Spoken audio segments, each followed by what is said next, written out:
Have you ever watched someone open a text, pause for a few seconds, and then leave it untouched for hours? And almost instantly, people jump to conclusions. They're cold. They're distant. They're overthinking everything. But what if that silence didn't come from indifference, but from something deeper, something almost no one ever sees? What if every slow reply wasn't about not wanting to talk, but was actually the result of a much more complex psychological pattern? In this video, you'll discover the 5 real mechanisms behind people who overthink every text message, and 2 practical strategies that keep them from losing the people who matter most. So, let's take a closer look at what's truly happening inside them. 1. They don't overthink because they're afraid of being wrong. They overthink because they want to say what feels true. Most people look at them and assume if they reply this slowly, they must not care. But what they're actually doing is something most people never have the patience for. They try to place the other person's feelings in the right spot before they hit send. They type, then delete. Pick an emoji, then switch to another one. Sometimes the cursor just blinks in the chat box because they're still waiting for their emotions to settle before they speak. They repeat this over and over because they don't want their message to be off tone or misunderstood or accidentally hurtful. For people who respond fast, a text is just a message. For them, a text is an emotional promise. They rarely ever say this out loud because they don't want to be judged as too sensitive. But in their mind, every word feels responsible for both hearts involved. And that's why they often fall into something psychologists call social precisionism, a rare form of social accuracy where slowness isn't weakness, it's kindness measured carefully. But the second pattern is even more common. 2. They're not afraid of the message. They're afraid of the conversation that follows. A single text isn't just a text. It might become a 20-minute thread, a back and forth that never ends, a constant exchange where they have to stay emotionally present. For many people, texting is automatic. You reply, then reply again, and keep replying. But for them, a conversation is an energy contract. They ask themselves, do I actually have the energy to keep this going? What if I disappear halfway and disappoint someone? Am I running on 4% mental battery right now? No one sees the moment they open the chat, read the message, glance at the clock, and quietly think, I'll answer tonight when I can say this properly. On the outside, all you see is seen 2 hours ago. On the inside, it's all quiet arithmetic about energy. They're not slow because they're lazy. They're slow because they respect how much presence a real conversation deserves. That's what psychologists call energy intelligence, a mature way of managing emotional bandwidth where they only enter a conversation when they can show up fully. But here's the fragile part. No matter how beautiful their inner reasoning is, the person on the other side of the screen usually sees only one thing: silence. And that's when things start getting delicate. And this is where the real trouble begins. There's a hidden side to this that even they rarely want to confront. Sometimes, in the effort to protect their energy, protect their words, protect someone else's feelings, they accidentally make that person feel unimportant. Nobody knows they opened the chat 3 or 4 times that day, reread every line, drafted responses in their head, and closed the window again because it still didn't feel good enough. From the outside, nothing was sent, just silence.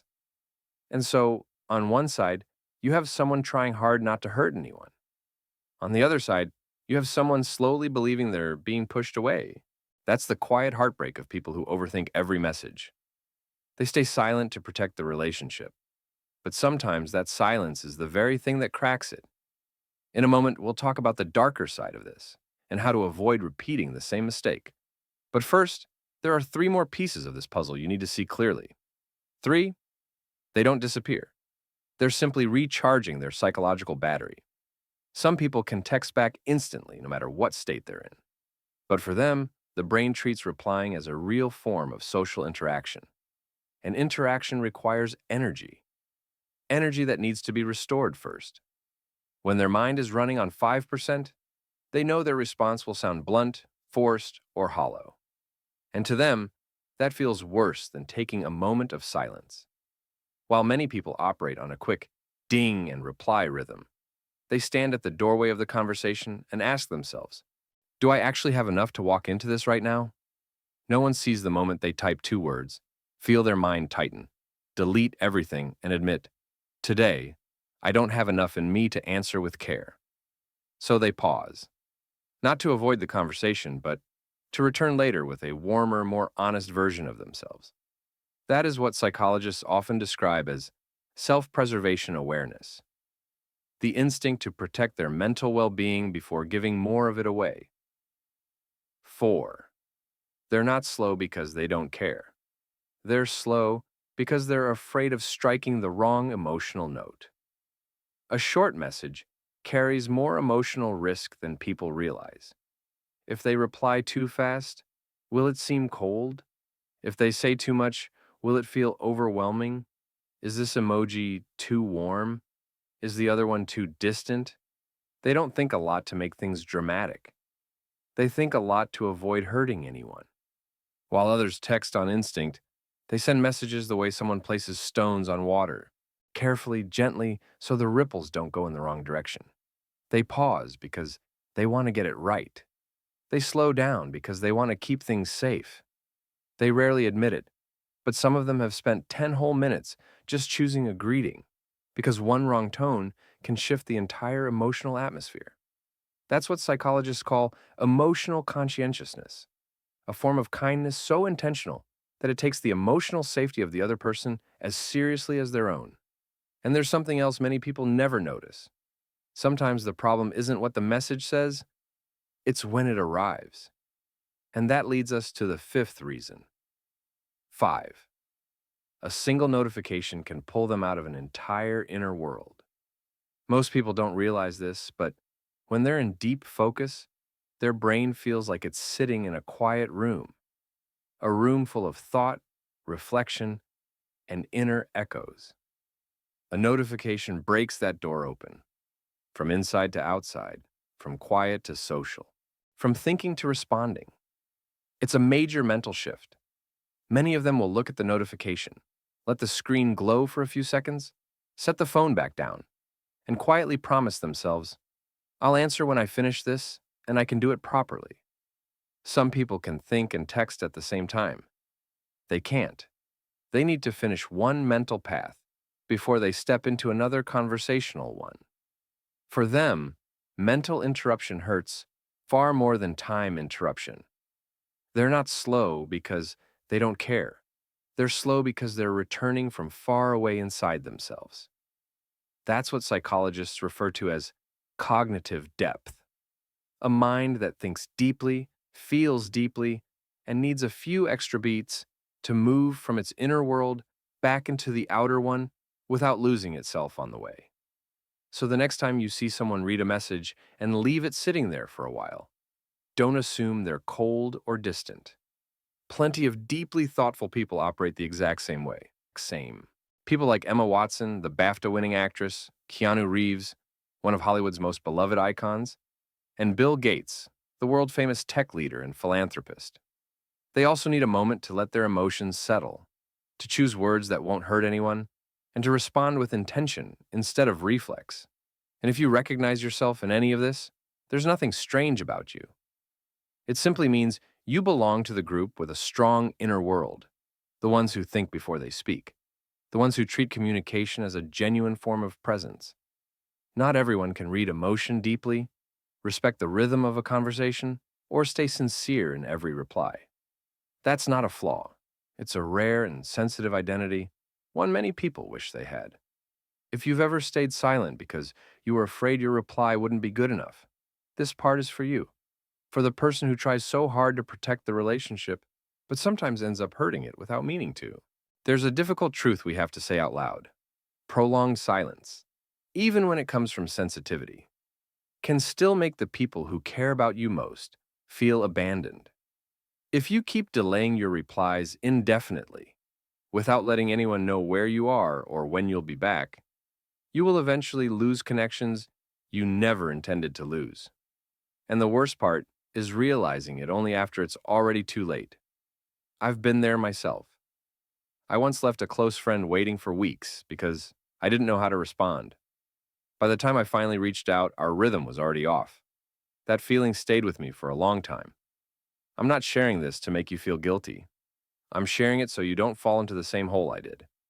But here's the good news.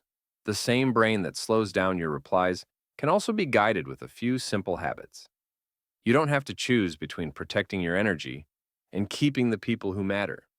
You can have both, and I'm going to show you how, step by step, with small but powerful adjustments that can save the connections you don't want to lose. Solution 1. The soft touch and reply. Later method. It means this.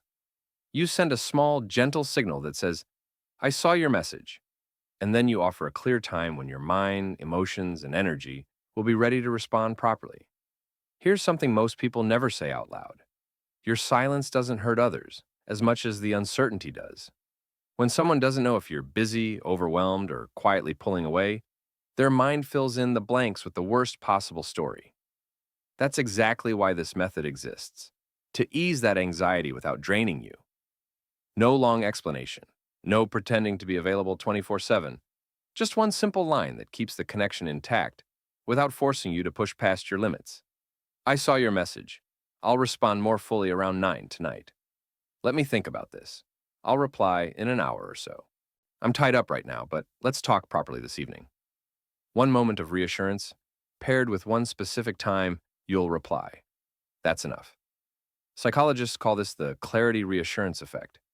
When people know when they'll hear from you, the brain immediately lowers its alert level, and the fear of being left behind fades. And for you, you gain a few more hours to recover your energy without carrying the quiet guilt that usually sits beneath every delayed reply. And when the message is emotionally heavy or filled with tension, texting can feel too slow for the person on the other side. That's when a short 20-second voice note becomes the safest option. I hear you. I'm here. Give me an hour or two so I can respond carefully. No drama, no conflict, just presence. And that alone can save an entire conversation. But here's the transition. The soft touch and reply. Later method is powerful, but it still relies on one thing. You must have enough energy in the moment to send that gentle signal. Some days, your mind is completely drained, and even typing, I saw your message feels like too much. And on those days, the second solution becomes the lifeline for anyone who replies slowly by nature. Solution 2. Golden hour messaging. One of the most sustainable ways to protect your emotional well-being doesn't start with a message. It starts with your schedule.